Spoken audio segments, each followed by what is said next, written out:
ధర్మం నాకు నేర్పింది ఇది. నువ్వు రాముణ్ణి ఆరాధించు, అల్లాని గౌరవించు, అల్లాని ద్వేషించమని మాకు సనాతన ధర్మం చెప్పలా. ఇది చెప్పాలి, అర్థం చేసుకోవాలి. ఈ సూడో సెక్యులరిస్టులు, కుహానా సెక్యులర్ వాదులు,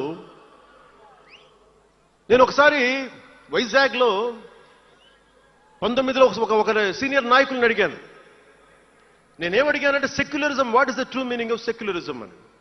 అలా మాట వచ్చి నేనేమడిగానంటే, మీరు ఒక హిందువు తప్పు చేస్తే ఖండించండి, ఒక ముస్లిం పట్ల ద్రోహం చేస్తే ఖండించండి, శిక్షించండి. అలాగే ఒక ముస్లిం ఒక హిందువుల్ని ద్వేషించినా దాడి చేసినా శిక్షించండి. ఇద్దరికి శిక్ష ఒకటే. అలా కాకుండా వీళ్ళనంటే ఓట్లు పోతాయి, వీళ్ళంటే ఓట్లు పోవని ఓట్లు రాజకీయం చేస్తేనే కదా ఈ రోజున ఇంత హైందవం భగవాన్ ఎందుకు ఉంది అంటే దీనివల్లే, బికాజ్ ఆఫ్ సూడో సెక్యులరిస్. ఈ రోజున ఇది జరుగుతుందంటే because of you pseudo secularists, because of you. మీరే కనుక secularism, if you would have applied in the true spirit, there would have no need for the changes what are there today.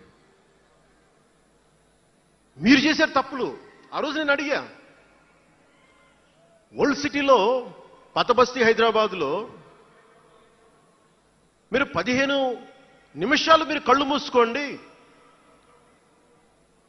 పోలీసుల్ని, మేము హిందువులకి ఏంటో చూపిస్తామంటే నువ్వు ఎవరిని ఉద్దేశించి మాట్లాడుతున్నావు?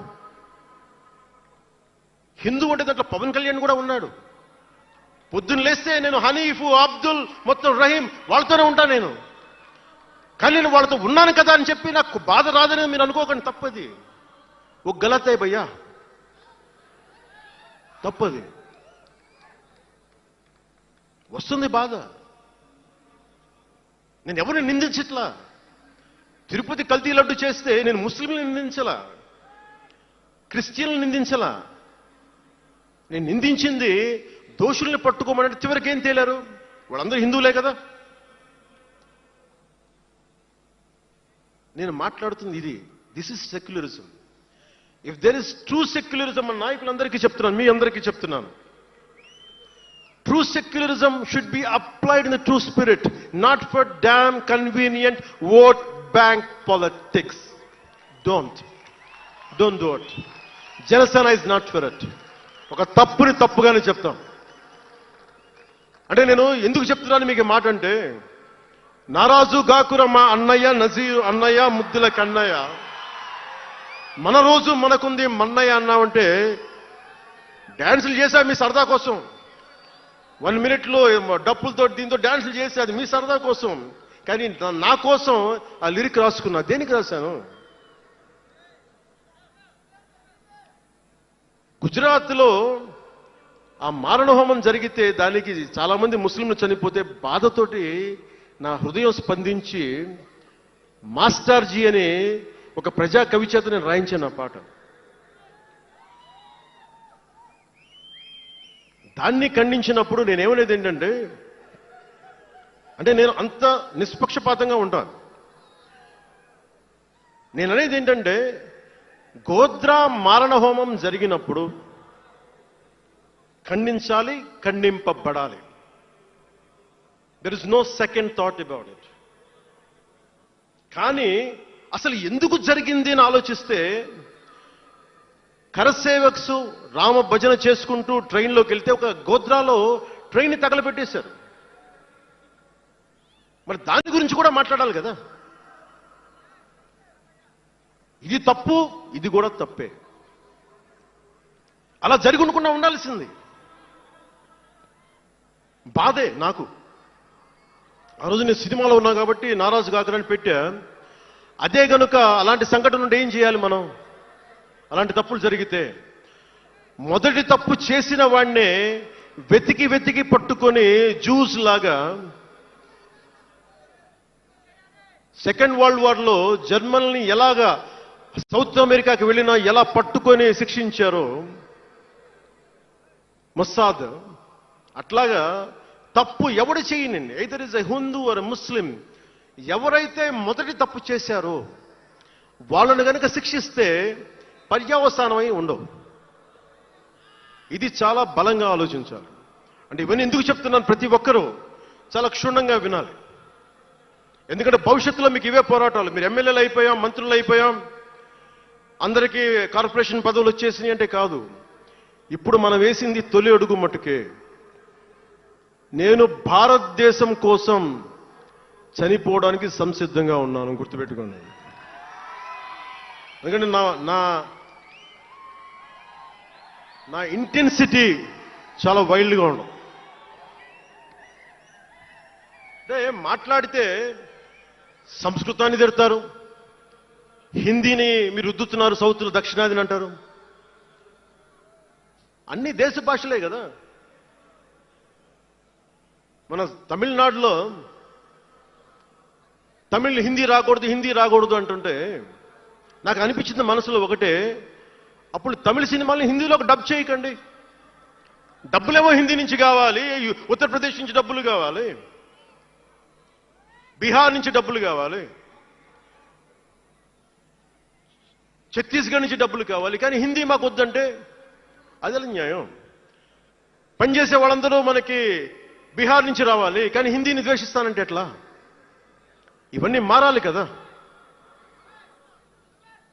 అందుకని భాషల్ని ద్వేషించాల్సిన అవసరం లేదు.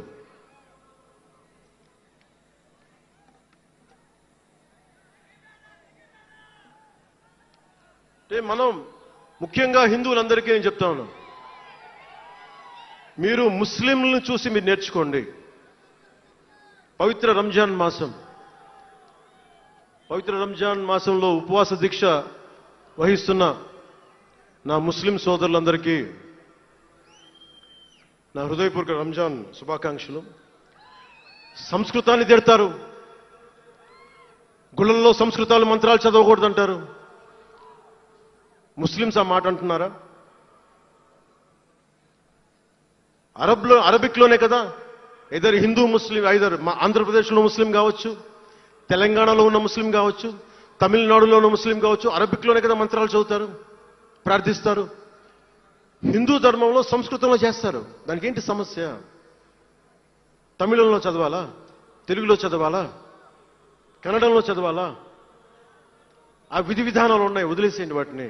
వాటి జోలికి వెళ్ళకుండా కష్టాలని వాటిని పట్టించుకోండి.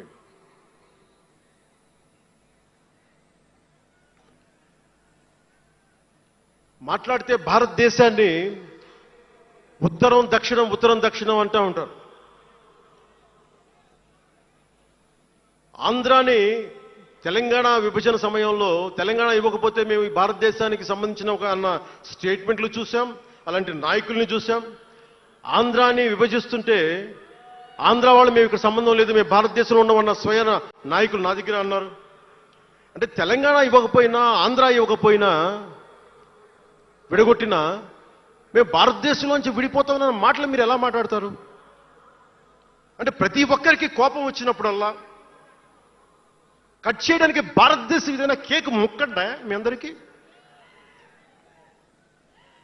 కట్ చేయడానికి, భారతదేశ సమగ్రతని విధ్వంసం చేయడానికి ఒక్కడు ఉంటే నాలాంటి వాళ్ళు 10 కోట్ల మంది బయటకు వస్తారు. తస్మాత్ జాగ్రత్త. నార్త్ సౌత్ డిబేట్కి నా సమాధానం ఒకటే. ఉత్తరాదిన ఉన్నది హిమాలయాల్లో, ఉత్తరాదినున్న హిమాలయాల్లో ఉంది పరమశివుని కైలాసం. దక్షిణాదిన ఆయన కుమారుడు కుమారస్వామి మురుగన్ నివాసం. ఈ దేశాన్ని విడగొట్టే ధైర్యం, సాహసం ఎవ్వడికి ఉందని నేను అనుకోను. ఆ భయం నాకు లేదు. వారు ఎంచుకున్న ప్రదేశం ఈ భారతదేశం. అలాంటి దేశాన్ని విడగొట్టాలి అనుకుంటే ఒకసారి ఆలోచించి మాట్లాడండి. భాష వేరు, భావం వేరు. మీరు బయటవారు, మేము లోపల వారం. మీరు ఉత్తరాది వాళ్ళు తెల్లగా ఉంటారు, మేము దక్షిణాది వాళ్ళు నల్లగా ఉంటామంటే, మా ఇంట్లోనే ఒకళ్ళు, మా అన్నయ్య 6 అడుగులు 2 అంగుళాలు 3 అంగుళాలు, నేనేమో 5 అడుగులు 9 10 అంగుళాలు. నేను మా బంధువుల్లో అన్ని రకాల వాళ్ళు ఉంటాం. కొంతమంది నల్లగా ఉంటాం, కొంతమంది తెల్లగా ఉంటాం. ఏం చెప్తాం దీనికి? అర్థం పర్థం లేని మాటలేంటి ఇవన్నీ? ఇలాంటి మాటలతోటి దేశాన్ని విచ్ఛిన్నం చేయకండి. రాజకీయ వైరుధ్యాలు వేరు, ఆ వైరుధ్యాలు ఉండడం సహజం. వైరుధ్యాలు ఉన్నాయి అనే నెపం మీద దేశాన్ని ముక్కలు చేయకండి. దక్షిణాదినున్న సెంగోల్, ఉత్తరాదినున్న ఢిల్లీ పార్లమెంట్లో ఉంది. ఒకవేళ వైరుధ్యం వస్తే వేర్పాటువాదం విడిపోమని కాదు, అది కాదు, కలిసి పరిష్కారం వెతకమని. డీలిమిటేషన్ ఉంది ఈ రోజున. డీలిమిటేషన్ జరిగితే పార్లమెంట్ సీట్లు దక్షిణాదికి తగ్గిపోతాయి అంటే అసలు తగ్గుతాయా లేదని డిస్కషన్ పెట్టండి. దానికి నేను రూపీ సింబల్ మార్చేస్తాను, నా భాషలో పెడతానంటే అప్పుడు మేము తెలుగులో కూడా పెట్టాలి. దానికి కన్నడ వాళ్ళు కన్నడలో పెట్టాలి, గుజరాతీ వాళ్ళు గుజరాతీలో పెట్టాలి, మహారాష్ట్ర వాళ్ళు మహారాష్ట్రలో పెట్టాలి. దేనికైనా ఒక వివేకం, ఆలోచన ఉండద్దా?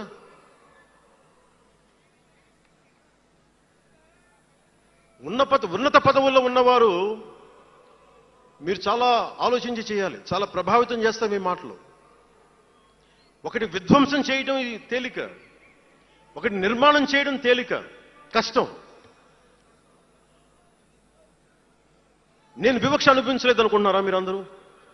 తమిళనాడులో పెరిగినప్పుడు 14 ఏళ్ల వయసులో నేను తమిళనాడులో పెరిగినప్పుడు మైలాపూర్ స్కూల్ ఉన్నారే, గొల్టింగ వాడ అని పిలిచేవాడు. నేను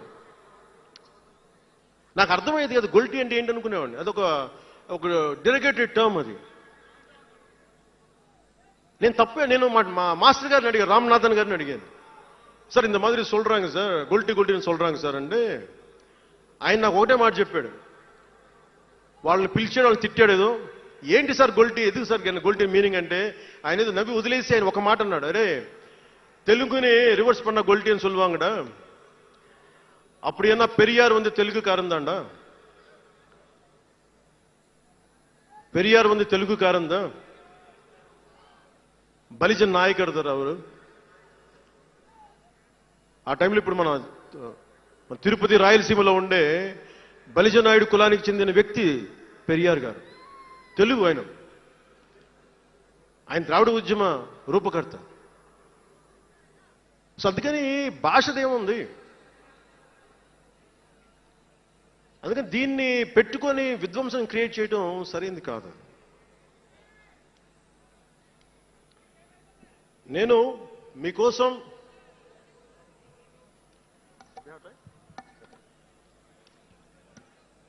జన సైనికులకి, వీర మహిళలకు, నాయకులకు, అండగా ఉన్న శ్రేయోభిలాషులకు, ఆదరించిన ప్రజలకు, నమ్మి నిలబడ్డ సహచరులకు ఒకటే చెప్పదలుచుకున్నాను, మీరే నా బంధం, మీరే నా అనుబంధం, మీరే ఈ జనసేనానికి రక్త సంబంధం.